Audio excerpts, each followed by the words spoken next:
If you want some tips to improve your pronunciation and become a more confident English speaker, keep watching.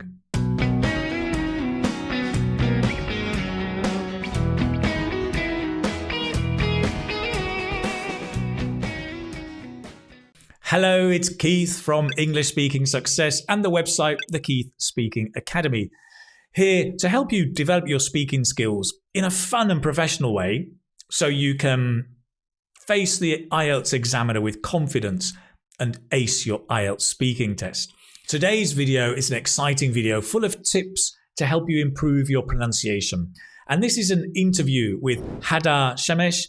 She has a YouTube channel, The Accents Way English, with Hadar, and she specializes in helping students improve their pronunciation and also just becoming more confident speakers of English. Today, we're going to discuss all aspects of English speaking, pronunciation, accent, shadowing, different ways and tips and ideas for you to focus in on where you need to work and improve your pronunciation so you can communicate more confidently as an English speaker. Lots of interesting things to look at. I'm sure you'll find this extremely useful and also inspiring as well. Let's jump straight in. Hi, Hadar. Welcome. Nice to see you. How are you? Hi, Keith. I'm great. I'm super happy to be here. Thank you for inviting me. Oh, it's my pleasure. It's great to have you here on the show. We're all very, very interested, me and the students, to find out more about pronunciation, accent, and your point of view on all of that. I guess before we begin, tell us a little bit about yourself and your background. Sure. So I'm Hadar. I'm a non-native speaker of English. I teach and coach English pronunciation and fluency. So I'm super passionate about helping people communicate confidently, helping them find their voice.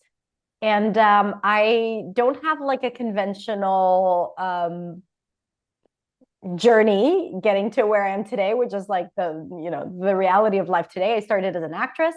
This is why I studied pronunciation to begin with, because I wanted to get to land roles of Americans. I used to live in the US for a few years.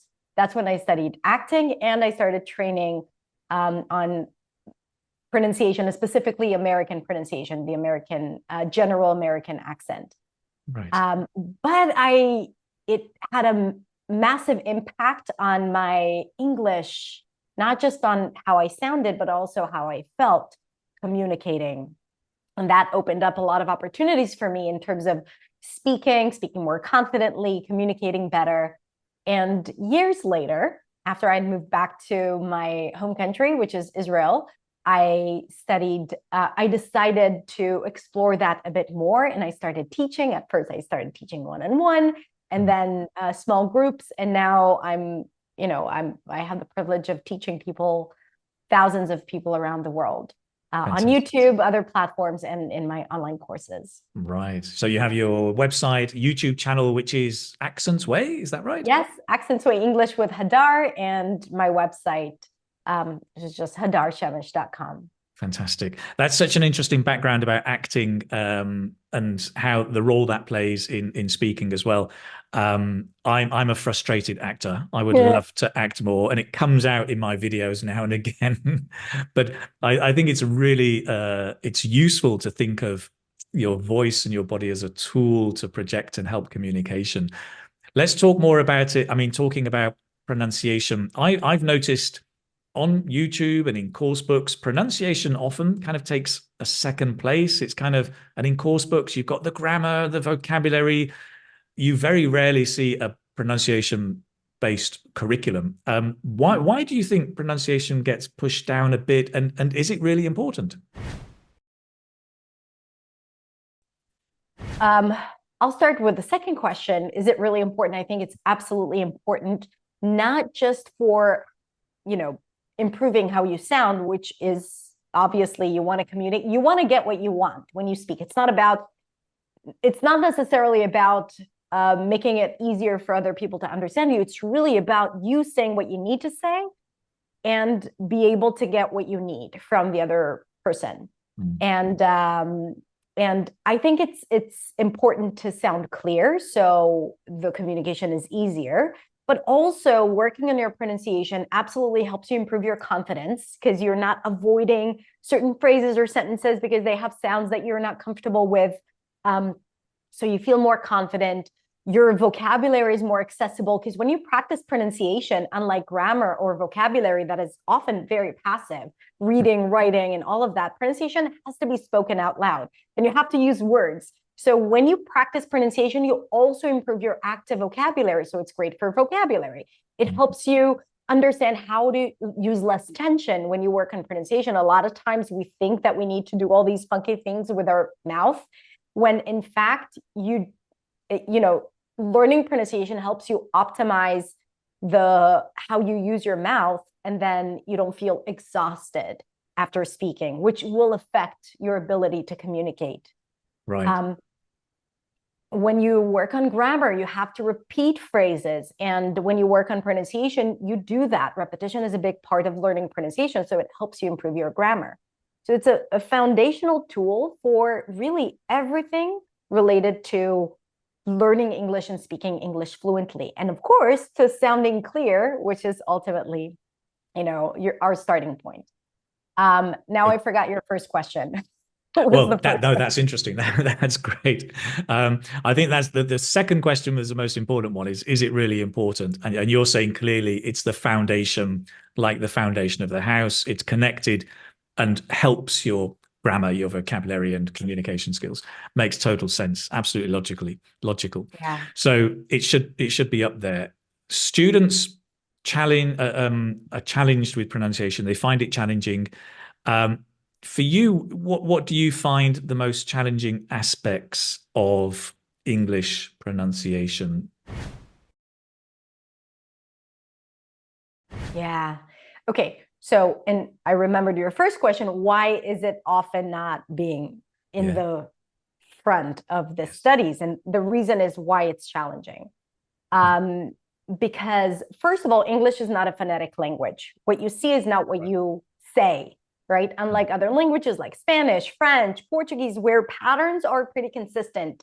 You see a spelling pattern and you immediately know how to pronounce it. E is A is A in Spanish, for example. But in English, the letter O, for example, could be U as in do, O as in go, as in sun, and you have many more, like about 6 different possible pronunciations just for the letter O. So it's really confusing for students learning the language first through reading and writing. And when they try to say something, it's inconsistent. People, it's inconsistent with the writing, but also when they hear words, they don't know what to connect it to because what they hear is not how they're used to seeing it written. Okay, so the main reason is that English is not a phonetic language. The second reason is phonetic changes between languages. So for example, in English, there are some sounds that don't exist in a lot of other languages, like the TH, the R sound, the A, the distinction between sheep and ship, right? The nuance, pool and pull. So when you don't have these distinctions, and a lot of languages have less vowels. In English, you have around 16, it depends on the dialect, then it's kind of like your brain is not even your brain cannot even perceive the sounds. So you don't even hear it. And if you can't hear it, you can't make it. So it's also because you have this variety and nuanced pairs that make it even harder for people to notice and then therefore to use. And because of all that, and because it really depends on the first language of the student, their ability to hear sounds, this is why it's hard to teach it, especially online, because it's not like one size fits all. With grammar, it's like, this is the rule and that's it. Now you can go deeper and think about the grammar of the first language, but it's not always important. When you teach pronunciation, it's really important to connect it to where the student is coming from, phonetically, phonologically, and also, it's also how willing the person is to hear other sounds and other structures. Oh, that's interesting. So I think that's it. Yeah. How willing they are. You mean their openness to that? Yeah. Right. because it That's feels interesting. weird. It's artificial. It's Right. strange, especially when Mm. it comes to intonation, Yeah. right? So like we're so used to our own rhythm and our own musicality that Mm. everything different just feels like it's not ourselves. And how do Mm. we balance it? How do we change our intonation in a way that doesn't feel like we're faking it? Right. So interesting. So you've identified different challenges there. You mentioned phonetics. It's not a phonetic language. I mean, the spelling's got nothing to do with what we say. You said also that there are different sounds that may not exist in your own language. And then there's a bit about being open to trying to capture those new sounds. I mean, some students feel silly in front of other students making a wrong sound or pronunciation.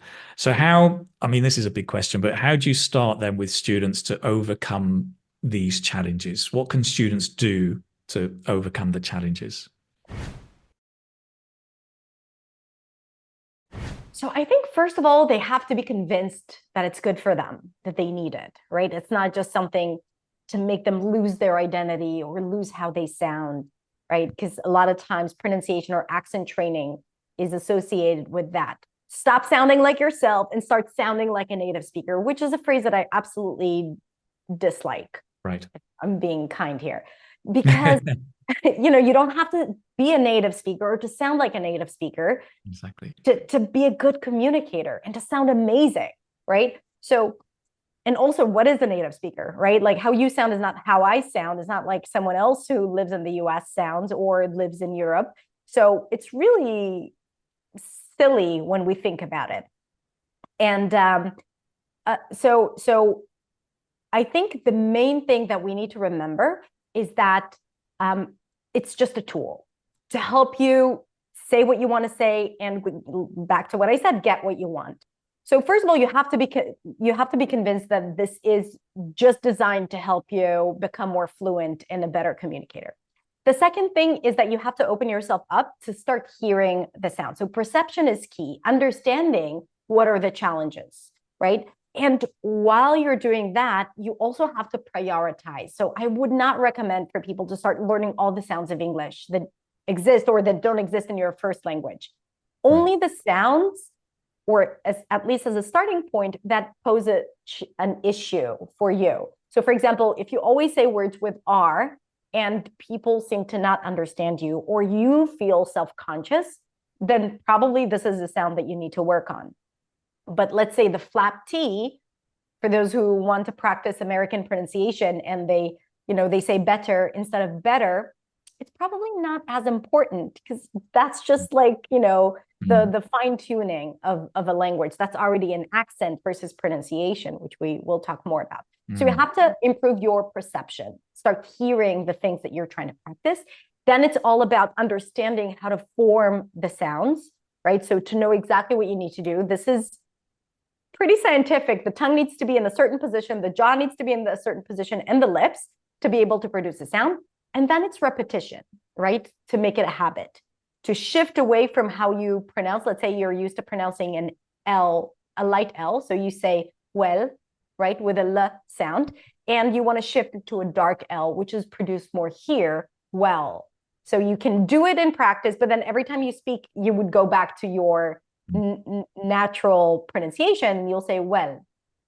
And here's the problem, like native speakers listening to you, they expect to hear a certain sound at the end of a word. So they expect to hear that all sound, right? And if they don't hear it, they understand that there is a shift here, and they might fill it in with other sounds. So they might think that you're saying where, because they think that your L sounds like an R, right? So this is again like, saying what you want and being understood.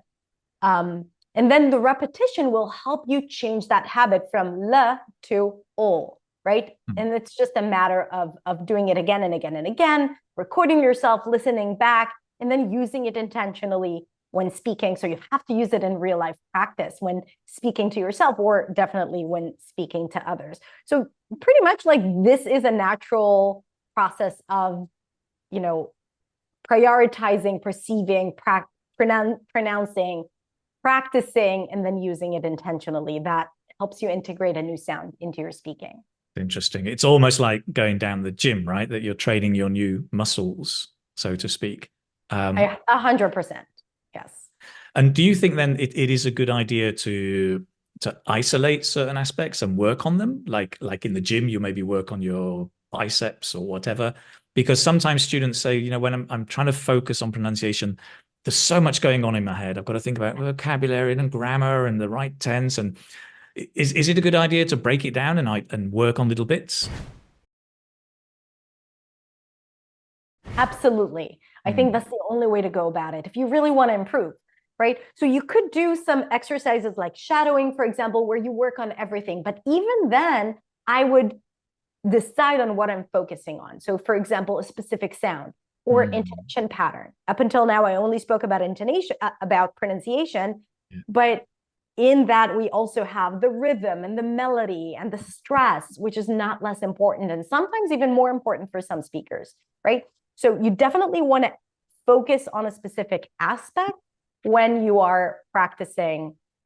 And then you go into, because when you speak to other people, you don't want to think about your TH. You don't want to think about your intonation. You want to be present. You want to speak, right? So this is why the practice is really important, so that when you do find yourself in a conversation, the work that you've done is going to be there for you. That's so interesting. Yeah, absolutely.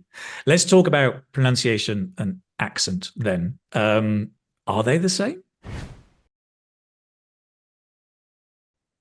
You know, well, first of all, it's not exactly the same, because pronunciation is how you produce the sounds. It's actually how you pronounce sounds. And every dialect has its own set of sounds. So you will see that different dialects of English and dialects a little different than accents, but different dialects of English might have a different collection of sounds. The baseline is pretty much the same. So this is why I always say, like, if you want to improve your speaking, it doesn't matter if you choose the British received pronunciation or general American. It doesn't matter, because the point is to be clear. But pronunciation, and I have shifted from talking about an accent to talking about pronunciation, because it really is what our students need. Just to sound clear, to understand how to pronounce a sound, right? And to optimize our speaking. An accent already brings in all the regional social aspect of speaking, right? So it's in that, of course, there is pronunciation. So pronunciation is a big part of an accent, but you can also talk about, you know, how the overall phrasing of a sentence sounds. Definitely intonation, rhythm, and stress go into that. So it's more hyper-specific. And when people talk about accents, they talk about, like, it's very narrow. Like, you narrow it very much to how a certain person sounds. And since there is a variety of accents, I don't think there is room for that so much in our work. As an actress, I worked on different accents, right? It was something, and I have to say that it has been incredibly helpful with my understanding of sounds, right? Because you shift sounds, like you replace sounds when you talk about different accents. So I think it's helpful, but ultimately it's all about optimizing your sounds so that you are clear. And sometimes you might find a sound that is in between accents, right? It's undefined, but it's good for you because that's how you're able to pronounce it. And so this is why I have shifted from accent training to pronunciation training. Right. To make sure that it's, you know, it's solely about that. Yeah, that's interesting. Yes, I would agree. I think the pronunciation is in many ways more important. That, you know, with students who may say, well, I've got a local accent, I've got a Vietnamese accent or an Indian accent. The Chinese talk about Chinglish and they have a Chinese accent.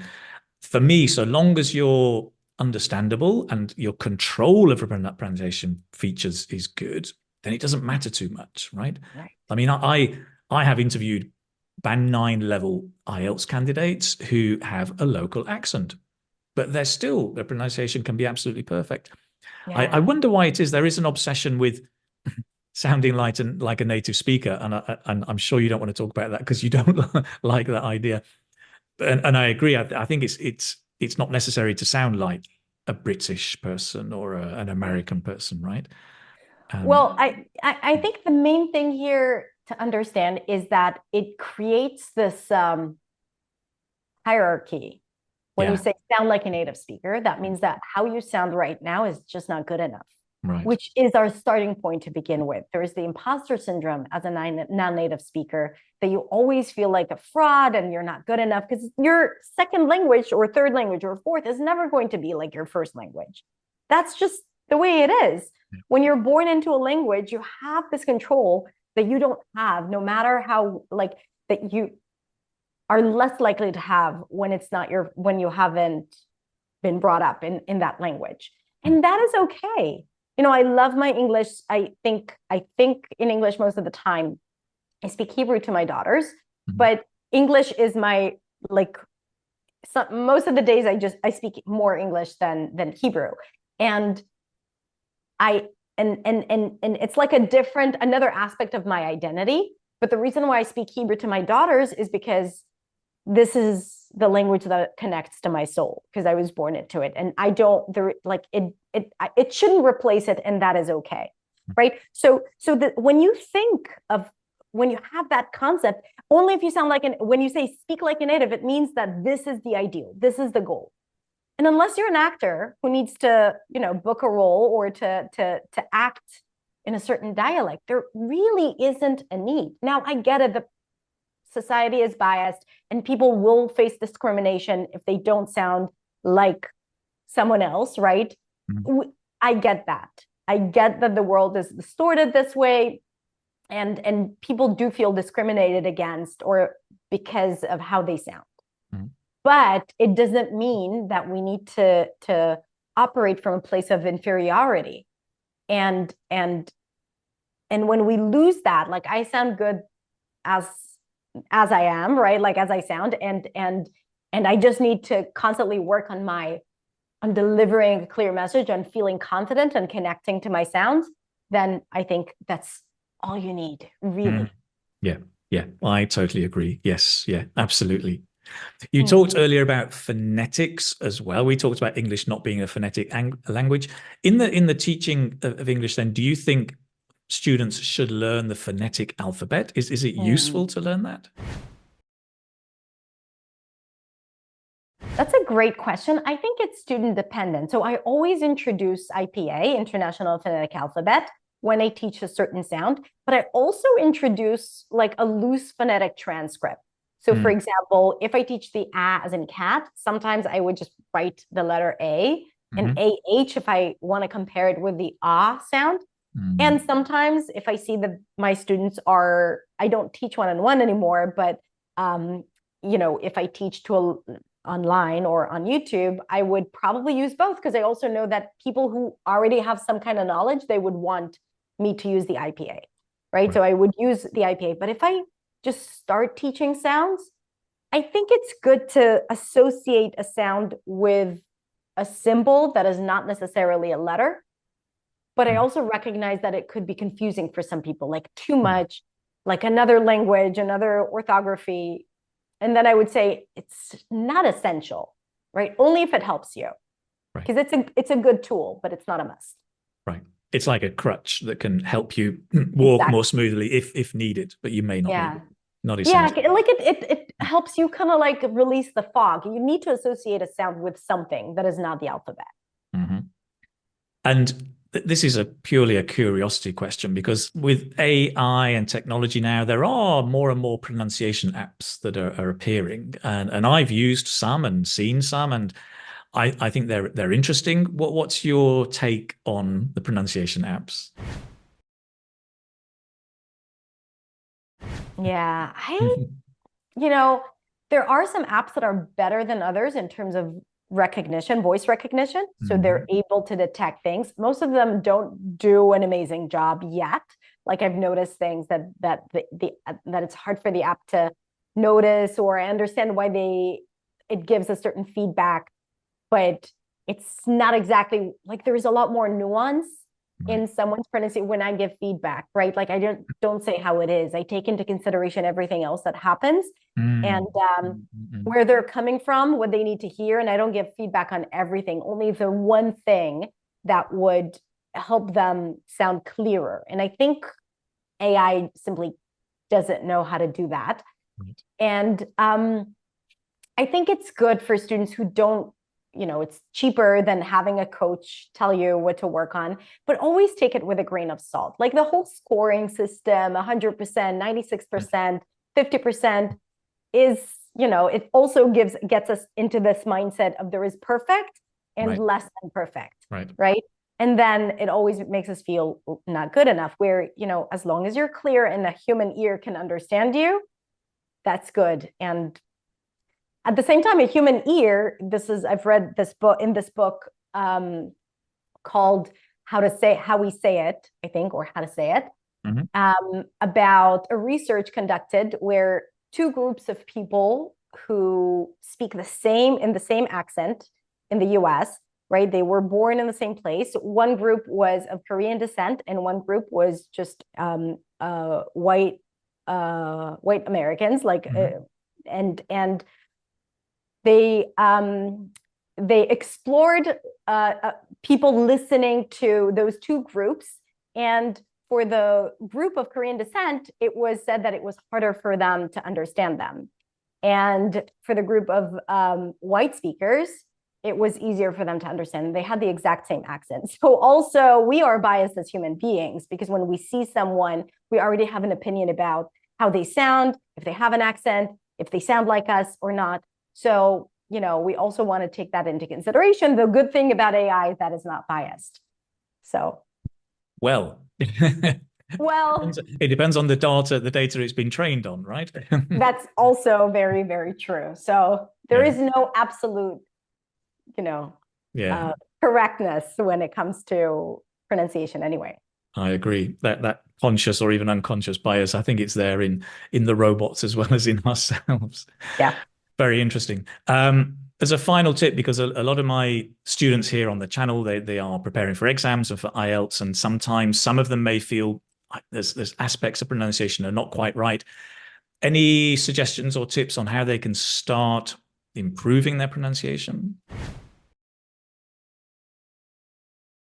Yeah. So first of all, try to identify where the challenge is. If you have someone to give you feedback, great. If not, then there are several aspects. There is the pronunciation, actual production of sounds. And here we have consonants and vowels. So consonants are sounds that are stopped, and vowels are sounds that are not stopped.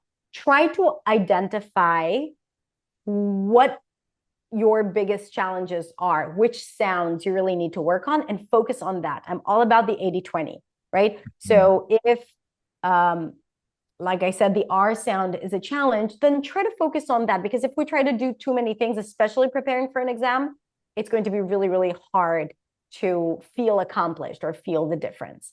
So try to identify the key elements that prevent you from sounding clear. It could be sounds, or it could be connected speech. Maybe you're separating words and that affects your clarity, especially in the spoken part of the exam. Stress, what word you emphasize. If you emphasize the wrong word, again, your communication, your message is compromised. So that is another aspect that you might want to look into. And also intonation, right? If you are only raising your pitch for the keywords, or you're raising it on every other word, that could also deter people from understanding where you're getting at or what you're saying. So these aspects are important for the spoken part of the exam. And the way to work on it is to identify it, then learn about it online. There are a ton of videos about probably anything you would want to know. But then the most important part is to practice it. So repetition, intentional practice. If it's a sound, then repeating words, phrases, and sentences again and again until you feel more confident. And then try to integrate it into your speaking practice. So for example, if you're answering a question and you're recording yourself, let's say, okay, so the first try is just going to feel confident, like it's just designed for you to feel confident using the right vocabulary. Then you can record yourself answering that question again, but this time be conscious of those specific sounds or elements of speech that are challenging for you, like the R or connected speech. So you answer it again, but this time you're focusing on pronunciation. And ideally, you want to record yourself, listen back, give yourself feedback, and again, try again. Don't be afraid of answering the same question 3-4 times. And every time you want to add something a bit more. This is how you really improve. Oh, that's fantastic. I love that. That's great. So, yeah, nice. Identify, learn, and practice, right? Yeah. 3 steps to follow. And I love the summary of the pronunciation features. Those are really, really important, especially for our dear IELTS students watching.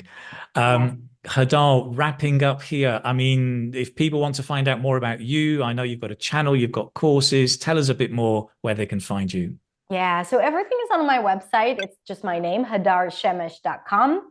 I also have a podcast, the Influency Podcast, and my YouTube Influency? channel, Influency Podcast. Fluency. Okay. And Accents Way English with Hadar, is my YouTube channel. Fantastic. Well, I'll put all the links down in the description below for students to go and follow up with those. Hadar, thank you so much for joining us today and sharing all of those great insights and ideas. It was really, really interesting. Thank you so much. Thank you so much, Keith, for having me. You're welcome. Take care. All the best. I hope you found that useful. You can find all the links that Hadar mentioned down in the description below and in the pinned comment. Do go and check out her work. And if there's something there that can help you, go and do it. That's it. Thank you. Well, a big thank you to Hadar and a big thank you to all of you for watching today. Also, you may want to check out my video on Hadar's channel. So we did another recording talking more about IELTS and pronunciation. That's on her channel, Accents Way English with Hadar. You can go and check that out as well. And that's it. I will see you next time round. Take care, my friend. Bye-bye.